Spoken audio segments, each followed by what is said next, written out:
In today's video, I'm going to teach you how to switch opponents after reading strategy guides for bank heists and shutdowns. To get started, open Google Chrome on your device and look up strategy guides for bank heists and shutdowns. Spend a moment reading through them so you understand how these events work and why your target choice can make a difference. This background is helpful because bank heists and shutdowns are not just random actions.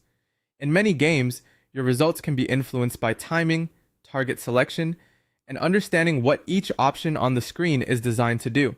Taking a minute to review a guide first can make the next part much easier to understand.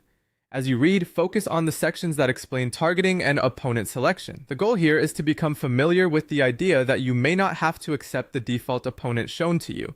Some players miss this because they move too quickly through the target screen, but knowing where to look gives you more control over your choices. Once you've reviewed the guides and you're back in the game, go to the target screen where your current opponent is displayed. Take a careful look around the bottom area of that screen. What you're looking for is the option labeled Switch Opponent.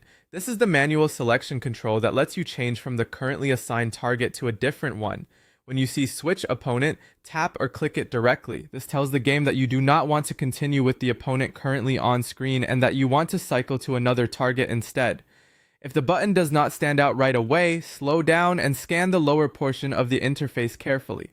On some screens, players overlook it simply because they are focused on the center of the display. After selecting that option, pay attention to the new target that appears. The key takeaway here is that switching opponents is a manual action, not something you wait for automatically. You must choose it yourself from the bottom of the target screen whenever you want to change who you are facing. That's really all there is to it. First, use Chrome to read strategy guides on bank heists and shutdowns so you understand the basics. Then, in the game, manually select Switch Opponent at the bottom of the target screen to change targets. If you follow those two actions carefully, you'll be able to approach the feature with more confidence and use it exactly as intended.